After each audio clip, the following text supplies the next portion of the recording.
Semangat pagi, sahabat-sahabatku, para pengawas operasional pertambangan.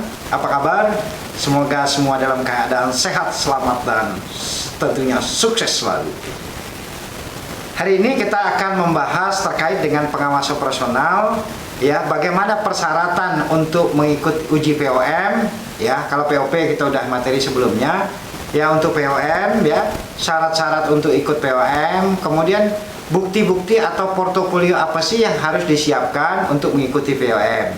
Nah, sebelum kita menyimak lebih lanjut video ini, jangan lupa dukung channel ini, ya, channel bisnis dan manajemen, dengan cara subscribe, like, share, komen, dan bunyikan loncengnya agar kita lebih semangat lagi dalam membuat video-video yang lainnya.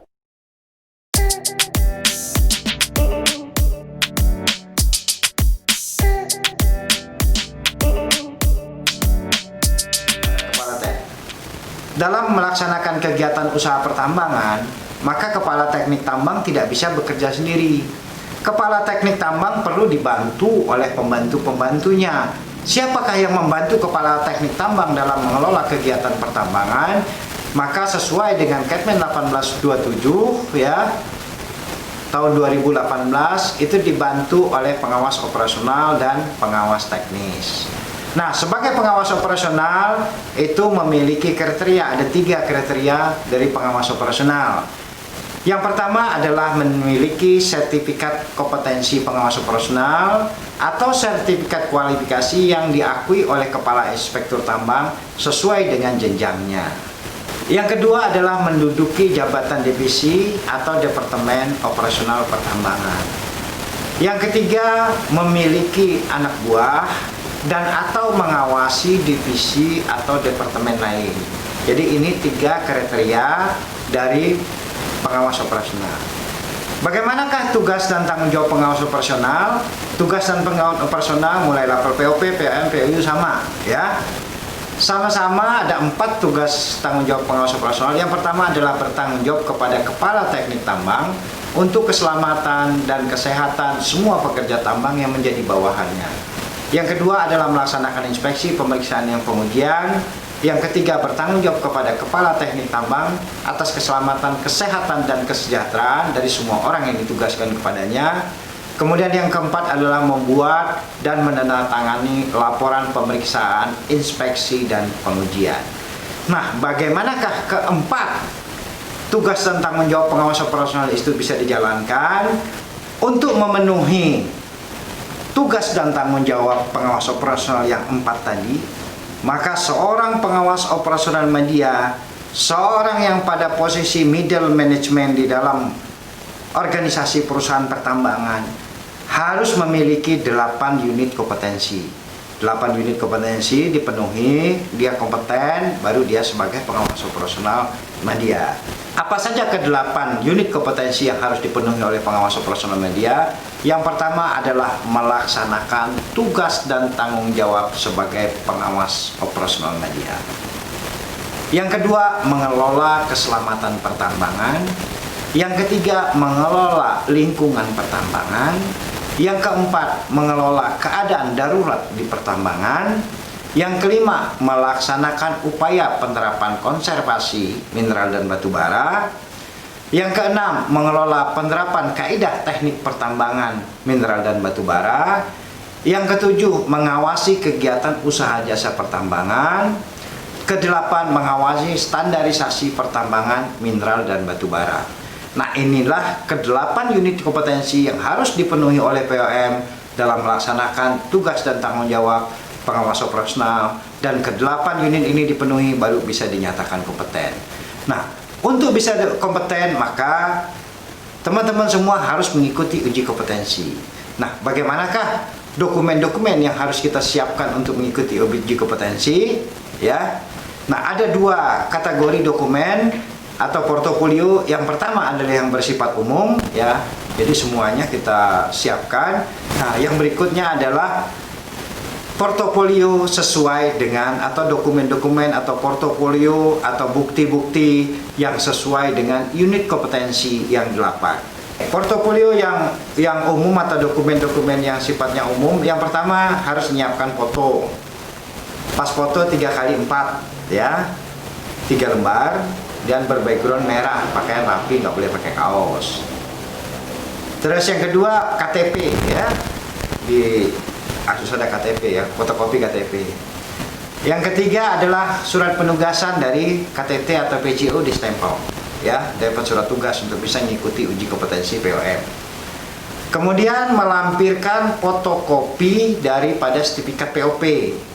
Karena bisa ikut POM itu harus lulus satu tahun POP ya, 1 tahun dan lulus POP pengawas operasional baru bisa mengikuti uji kompetensi pengawas operasional media. Kemudian yang kelima adalah melampirkan CV atau kurikulum vitae atau biodata kita. Yang keenam adalah fotokopi ijazah terakhir ya, ijazah kita terakhir ya.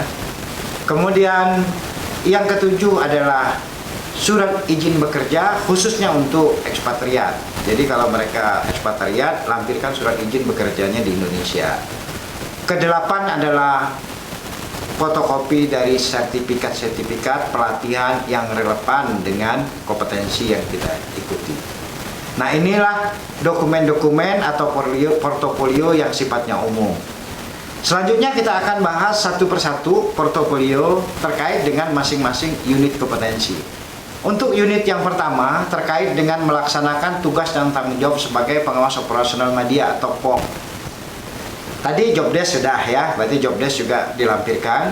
Kemudian yang kedua ada surat penunjukan sebagai pengawas operasional sesuai dengan peraturan bahwa pengawas operasional dapat surat penunjukan dari KTT ya, surat penunjukan, dan mungkin kalau sudah ada KPO nanti lampirkan juga KPO-nya. Kemudian yang ketiga adalah bukti bahwa kita melakukan pembinaan terhadap orang-orang yang berada di bawah kita, para POP yang di bawah kita, bisa berupa meeting, bisa berupa memberikan pelatihan, ya, bisa merupakan coaching, ya, dan lain-lain adalah bentuk pembinaan kita terhadap orang-orang yang ada di bawah kita atau pengawas-pengawas operasional pertama yang ada di bawah. Kemudian yang keempat adalah bukti melakukan kegiatan evaluasi terhadap bawahannya. Jadi kita kasih program ke bawahan kita, kemudian kita buat evaluasi. Nah, bukti evaluasinya mereka itu sebagai bukti bahwa kita melaksanakan tugas dan tanggung jawab kita sebagai POM. Kemudian yang berikutnya adalah laporan dari evaluasi kerja. Jadi tugas dan tanggung jawab POM itu meliputi sebenarnya 8 unit ke bawah, itu adalah tugas kita sebagai POM, ya. Tugas sebagai POM itu adalah melaksanakan kaidah pertambangan yang baik, ya, kaidah teknik pertambangan yang baik. Kalau kita lihat daripada Kepmen 1827, ya, Kepmen 1827 tahun 2018 KMSDM, bahwa tugasnya POM itu adalah dari lampiran 1, ya, yang kita pahami. Kemudian mulai dari lampiran 2 sampai dengan lampiran 8 itu adalah tugas kita sebagai pengawas operasional media. Ya. Nah, yang kelima tadi adalah laporan evaluasi kinerja. Jadi ada program, kemudian kita evaluasi. Yang keenam, dan jika memungkinkan, ya. Jadi teman-teman punya turunan program daripada RKAB. Jadi punya rencana kerja, anggaran biaya yang disahkan dari setiap tahunnya. Kemudian di departemen kita itu kan ada programnya. Nah, bagaimana kita melaksanakan program sesuai dengan RKAB? Ini disampaikan bukti kita melaksanakan implementasi program kita sesuai dengan RKAB yang ada. Ini ada 6 bukti atau portofolio yang harus kita sampaikan terkait dengan pemenuhan uji kompetensi unit pertama. Boleh nambah lagi, boleh lebih banyak, nggak masalah, silakan. Tapi ingat, semua portofolio itu kita sampaikan sesuai dengan kebutuhan kita saja. Oke, kemudian unit yang kedua terkait dengan pengelolaan keselamatan pertambangan. Jadi terkait dengan pengelolaan keselamatan pertambangan, kalau di 1827 itu ada di lampiran 3 dan lampiran 4. Lampiran 3 terkait dengan keselamatan pertambangannya, lampiran 4 terkait dengan SMKP-nya. Apa yang mau kita tampilkan sebagai portofolio kita melaksanakan keselamatan pertambangan? Yang pertama adalah program KP, program keselamatan pertambangan yang ada di departemen kita. ya, baik terhadap K3, terhadap KO-nya yang ada di departemen. Biasanya berbentuk apa? Bisa SAP, bisa Objective Target Program, bisa TSP, tujuan sasaran program. Jadi TSP-nya bisa, ya. Nah, ini program-program yang kita turunkan. Kemudian setelah program itu dibuktikan, kita ada sampaikan program kita seperti ini ya di departemen kita. Kemudian kita harus ada bukti bahwa dilakukan komunikasi. Komunikasi bisa dalam bentuk meeting ya, dalam bentuk sosialisasi dan segala macam. Jadi ada bukti kita mengkomunikasikan dari program keselamatan yang ada di departemen kita. Kemudian yang ketiga adalah laporannya. Jadi ada program, nah kita buat laporan apakah program-program dibuat sudah dilaksanakan yang sesuai, atau kalau belum dilaksanakan sesuai maka dibuat menjadi program baru. Terus yang ketiga adalah yang keempat adalah audit ya. Audit SMKP dan tindak lanjut dari temuan audit. Jadi audit SMKP ya. Kemudian juga mungkin juga silakan bentuk inspeksi dan lain-lain silakan, tapi audit terkait SMKP juga dilampirkan terkait dengan departemen kita dan hasil tindak lanjutnya. Ya. Kemudian yang kelima adalah laporan investigasi kecelakaan. Ambil sampel daftar kecelakaannya apa di tempat kita, ambil satu contoh investigasi kecelakaan yang ada di tempat kita. Nah, inilah ada 5 portofolio yang teman-teman harus siapkan terkait dengan unit kompetensi nomor 2, yaitu mengelola keselamatan pertambangan. Sekali lagi saya sampaikan, mau ditambah silahkan ya, tapi minimal 5 ini teman-teman harus penuhi semua. Kemudian kita masuk kepada unit yang ketiga adalah mengelola lingkungan ya. Nah, sebagai calon POM atau teman-teman mau mengikuti uji POM, tentu kita di lingkungan itu ada AMDAL. Ada AMDAL berarti ada RKL dan RPL-nya. Nah, teman-teman menurunkan dari AMDAL ya, dari RKL RPL, ada program lingkungan di departemen kita. Nah, sampaikan portofolio program terkait dengan pengelolaan lingkungan di departemen kita. Program-program lingkungan, target program terkait dengan pengelolaan lingkungan di area kerja kita. Satu program. Yang kedua adalah bukti-bukti komunikasi program, bahwa program yang kita buat sudah dikomunikasikan ke semua pekerja untuk dapat dilaksanakan. Ya, kemudian yang ketiga adalah hasil evaluasi terhadap pelaksanaan program, termasuk diantaranya hasil pemantauan dan pengukuran lingkungan yang ada di tempat kerja kita. Apakah semua pengelolaan kita lingkungan sudah memenuhi baku mutu lingkungan atau belum? Nah, itu kita tampilkan laporannya. Kemudian jika ada lagi neraca limbah ya silahkan ditambah ya. Kemudian juga tadi laporannya bisa lagi sampai laporan kepada RKL RPL yang dilakukan sesuai dengan departemen kita, tergantung ya. Jadi ada 5 juga ya portofolio yang dapat Anda sampaikan terkait dengan uji kompetensi POM untuk unit mengelola lingkungan pertambangan. Oke ya, mau nambah silakan, mau banyak silakan ya. Kemudian unit yang keempat adalah mengelola keadaan darurat. Nah, di dalam kegiatan pertambangan kita untuk mengelola keadaan darurat, mulai identifikasi keadaan darurat, pencegahan keadaan darurat, kesiapsiagaan darurat, ya, kemudian tanggap darurat sampai kepada pemulihan keadaan darurat. Nah, itu. Nah, kemudian portofolio apa yang mau disiapkan oleh teman-teman? Yang pertama adalah program pencegahan keadaan darurat. Kita punya nggak? Yang awalnya biasanya ada daftar jenis keadaan darurat. Kemudian dibuat program pencegahan keadaan darurat seperti apa, ya? Nah, program pencegahan keadaan darurat ini kan banyak yang bisa dibuat, ya. Misalnya dengan 5S, dengan apa segala macam bisa, ya. Sarana prasarana yang lain segala macam, orang-orang yang kompeten sehingga keadaan darurat tidak terjadi. Potensi-potensi misalnya di tangki ya, jangan sampai ada api terbuka, kemungkinan konsleting dan segala macam ya, termasuk duran lingkungan, ada containment dan seterusnya. Oke, kemudian teman-teman perlu juga menyampaikan prosedur keadaan darurat ya. Terus yang ketiga adalah tim tanggap darurat ya. Kemudian yang keempat adalah daftar fasilitas keadaan darurat. Jadi keadaan darurat perlu fasilitas apa ya kan? Jadi keadaan darurat itu, terutama keadaan daruratnya perlu jalur evakuasi, perlu macam-macam ya. Kemudian yang kelima adalah laporan dari simulasi, ya, laporan dari simulasi keadaan darurat, ya. Biasanya kita buat skenario, kemudian ada simulasi. Nah, laporan simulasi keadaan darurat ini yang kita sampaikan sebagai portofolio, ya. Kemudian satu lagi hal yang penting yang perlu juga disampaikan adalah bukti bahwa pelatihan keadaan darurat itu dilaksanakan. Nah, inilah ada 6 portofolio yang Anda dapat sampaikan terkait dengan keadaan darurat.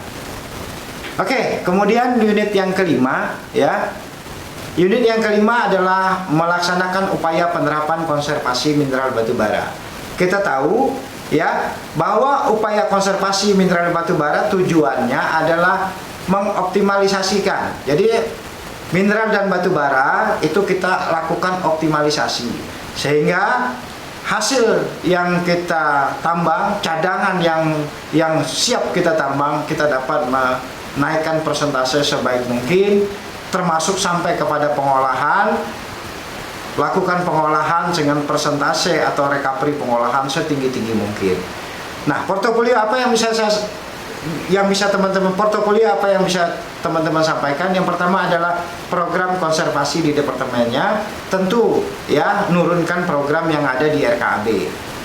Kemudian sudah ada program, ada bukti komunikasi terkait dengan program konservasi yang ada di departemennya kita, ya. Kemudian yang ketiga adalah terkait dengan pelaksanaan konservasinya. Bagaimana kita melaksanakan konservasinya. Kemudian yang keempat adalah laporan.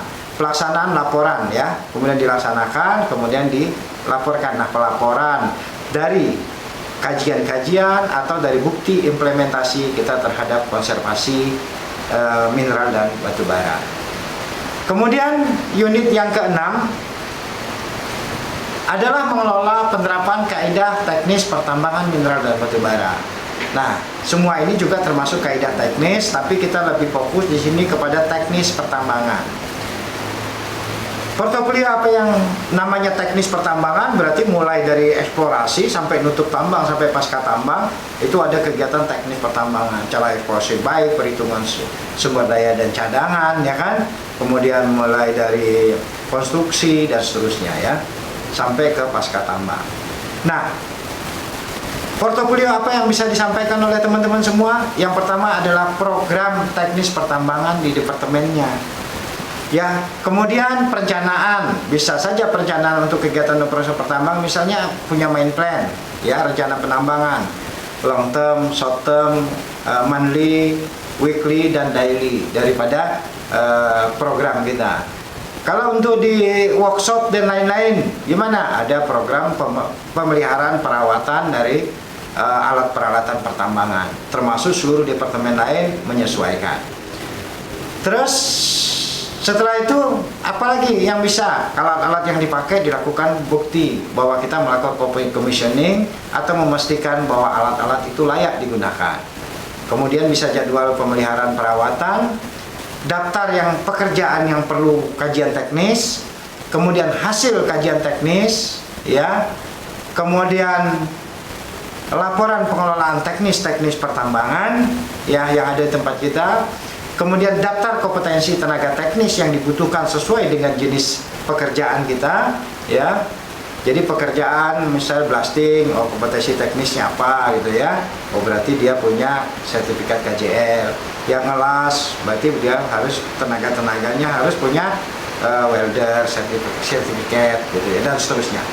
Kemudian yang berikutnya adalah evaluasi pelaksanaan teknis pertambangan. Nah, ini ada 8 atau 9, tapi pada intinya adalah ada 9 portofolio yang bisa disampaikan, tapi pada intinya adalah mulai dari pelaksanaan, evaluasi, dan nanti sampai ke tindak lanjut itu dibuat. Kemudian unit yang ketujuh, ya. Unit yang ketujuh adalah mengevaluasi kegiatan usaha jasa pertambangan mineral dan batu bara. Nah, sebagai pemegang izin usaha pertambangan tentunya mempunyai usaha jasa pertambangan. Nah, untuk itu kita perlu melakukan evaluasi bagaimana usaha jasa pertambangan ini bisa melaksanakan kegiatan dengan sesuai. Yang pertama, portofolio yang disampaikan apa? Yang pertama adalah daftar dari usaha jasa yang kita gunakan. Yang kedua, perencanaan kerja, ya, mana pekerjaan-pekerjaan yang diberikan kepada usaha jasa pertambangan.